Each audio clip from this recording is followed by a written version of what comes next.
Hey, what's going on, everybody? It's that time again. Time for another deep dive with Drew, or late night BS session, whatever you want to call it. So, of course, the big news for us is first weekend of college football. A lot of you know that I was in Morgantown. My kids got to experience their first West Virginia game. And, college football may not seem like much for some people, but for a lot of people, there's a lot to it. Waking up, watching game day, the sights, the sounds, the marching bands. Like, my kids were just taken back by the pageantry that goes along with major college football. And just to see the look on their faces at certain times, it was awesome, man. We had a really good time. They had a really good time. Of course, West Virginia came on with the win against Bobby Moe, which was to be expected. Terrible first half. We got it worked out in the second half. But anyways, so definitely a lot to look forward to this season as far as college football in general. I don't know about West Virginia. We might be in for a little bit of a long one, but we'll see. Whatever. So last time I talked a little bit, and then I gave you guys a story from the road. I got a lot of feedback on the stories from the road. Seems like people liked it. So I'm going to give you another one today. First, I want to start by saying, if you haven't checked out this week's episode of Porch Talk with Andrew, go check that out. He talked about his mental health journey, and his goal was to inspire others to potentially get help. And honestly, he helped me get help. I've talked to you guys about my mental health diagnoses and everything on this segment. I'm not going to go into that again, but go check it out.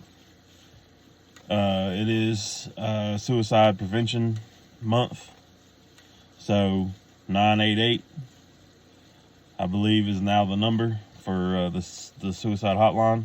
If you or somebody you know struggling, just let them know, or I'm letting you know that you're not alone. There's resources out there, and it's okay to get help. With all that being said, we're going to go into a tale from the road. So, today's tale takes us to Albuquerque, New Mexico. Now, I didn't really deliver much to Albuquerque, mostly just passing through on I-40. But nonetheless, there was a big pilot truck stop there on top of the mountain. You could see down in the valley. You could see the city from up there. It's actually really nice view. Not the neighborhood. The view was really nice. Neighborhood, not so nice. So I get in there one night, and when you have electronic logs, you drive so long, then you got to take a break. So you can drive 8 hours, and then you got to take a 30-minute break, and you get the rest of your time. You're only allowed to drive 3 hours a day, 11 hours a day. And so anyways, I pressed out of California, barely made it to Albuquerque before my time was up. So I'm like flying off the hill, just trying to get into this truck stop. And so I finally get in, and I go to a very far fuel aisle, all the way out of the way. I didn't need fuel. I just, getting there in the middle of the night, there ain't no parking spots. So you try to get out of the way at a fuel aisle or something like that. I go all the way to the very far end of the fuel aisle. And I'm just sitting in the truck. I think I might have had me a little lunchbox stove thing that I used to heat up stuff with. So I'm making something to eat or whatever. And I hear a big old commotion outside. And I start looking around, I don't see nothing.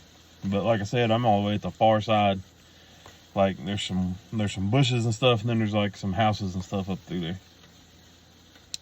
So I'm sitting there, and I hear it again. And I'm like, man, what in the world's going on out here? So curiosity gets the best of me. I step out of the truck, and I start walking back to the back of the truck like I'm checking my trailer and all that stuff. Well, then all of a sudden I look over, and I see this girl.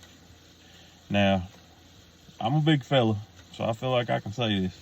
The daggone light goes out every time I record. And this time it ain't finna come back on. Ah, well, whatever. Anyways, so I'm a big fella. I feel like I can say this. She's a big old girl. And what the noise I heard was the dude that she was beating the crap out of squalling. I am talking about she was beating this guy. I don't know what he did to her, and I wasn't about to go over and find out. But she was beating the hell out of that poor boy.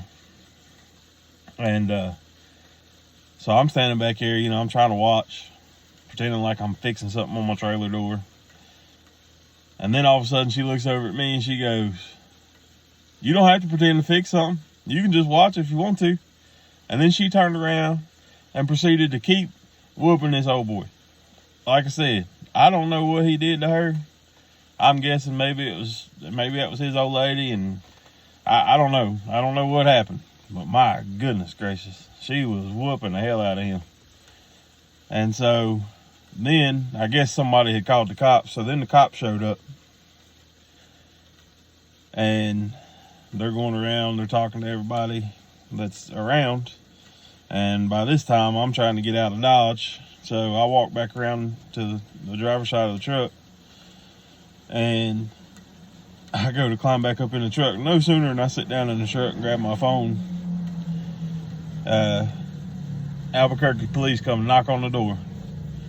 I rolled the window down. He stepped up on my step. He was like, "Did you see what happened out here?" I was like, "Nah, man, I ain't seen nothing."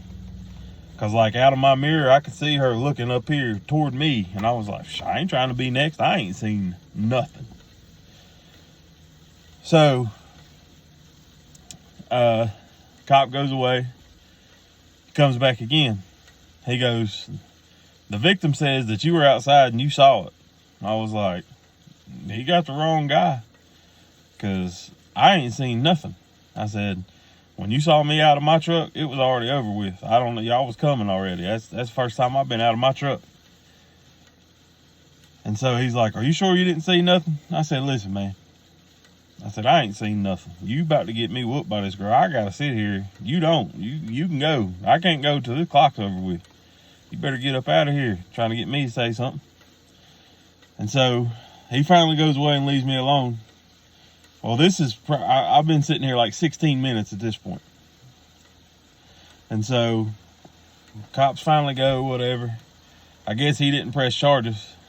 Because about 2 or 3 minutes later, here they come walking around the side of the fuel aisles, past my truck, holding hands. And I'm talking about he is bleeding from like the top of his head right here, his temples. I don't even know if I can say that on here. I'm probably about to get us banned. But anyways, he was leaking. He was leaking pretty good, actually.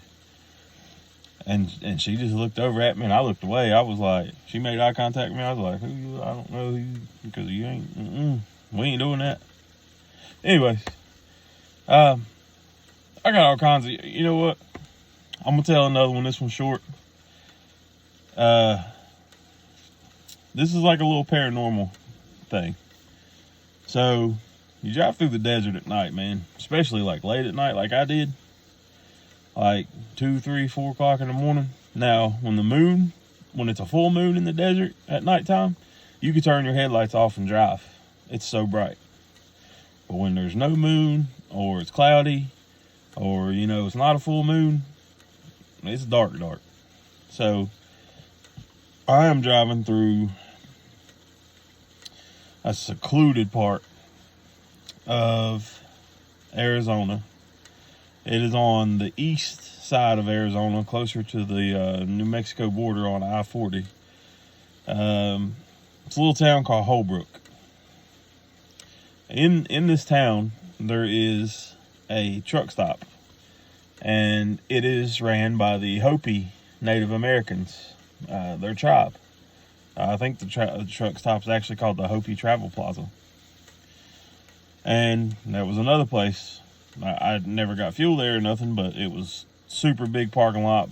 You could park out in the desert, plus, you know, near the store. I mean, always somewhere to squeeze your truck in if you need to get a break, or if you got too tired, or whatever. But when I say It was out in the middle of nowhere. That was literally the only thing on the interstate anywhere close. And so when you get off on the exit, you go kind of down the service road, and then you got to double back and go under the interstate if you're going eastbound. And I was going eastbound. So I get off on the exit, I go down the service road, and I'm getting ready to go underneath the interstate to get back around to it. And now, mind you, it's very late at night. I've been driving for a long time. You know, say I was tired. I don't remember being that tired. You know, say it was just my mind playing tricks on me. Say what you want to. But I pulled up to this stop sign. You know, I looked both ways just to make sure. And I went to turn. So I start swinging to make my left-hand turn to go back under the interstate. And out of nowhere, I see an apparition. I thought it was a person. It was so vivid, I slammed to my brakes because I thought I was fixing to hit somebody. And so I slammed my brakes. I looked like this, like I leaned up and looked, because you know you got those mirrors on the front end of the truck. And nothing. Nobody's there. Like the thing was just gone. And so I was like, man, I hit somebody. I didn't even see them. Like, I'm freaking out. And, you know, I gathered my thoughts. I finished my turn. You know, I just stopped in the middle of the road making my turn. I go under the interstate, or the overpass, and I pull into the truck stop. And there was a guy in there who was a Native American. And I pulled in, and I went to get me a drink. And I had drinks in the truck. I just wanted to get out of the truck, walk a little bit, like collect my thoughts, you know. And you know, he'd got to where he's seen me a few times, and you know, we talk every now and again. Very knowledgeable, very interesting guy to talk to. 100% would interview him on here if I knew how to get a hold of him. But anyways, he made a comment. He said, "You okay?" He said, "You look a little, something's bothering you." I was like, man, I'm gonna tell you what happened. I said, you ain't gonna believe me. And before I could say anything, he said, "You almost hit him too?" I said, what do you mean? He said, "Oh, you're not the first one." He said, "You're not the first one." And he goes on to tell me a story about a Native American that was killed in that area. I mean, now, I couldn't tell nothing about this person's ethnicity or anything like that. I just saw a person. And he proceeds to tell me the story. It was years ago, before there was an interstate. It was just a U.S. highway, and it came through there. Hitchhiker hit by a vehicle. They claim it was homicide. They say he still haunts the area. I 1000% believe it. I know what I saw. He actually gave me what I've seen a lot of people refer to as a dream catcher. Like, here is like this big around, had some like webbing material in the side of it, had like one feather on it, like small feather, and it was a small thing. And he didn't call it a dream catcher. He said it would keep spirits away from me or whatever. And so I kept it in the truck for a long time. I wish I still had it, but I don't. But yeah, so, you know, I have a lot of weird things that happen. I mean, you travel that many miles in a week, you know, about 5,000 miles or so. I mean, weird stuff's going to happen. You're going to see stuff. But y'all let me know what you think about this, man. Hit me up in the comments. Send me a message. Or don't. Either way. But I'd really like to hear from you. See what you guys want me to do.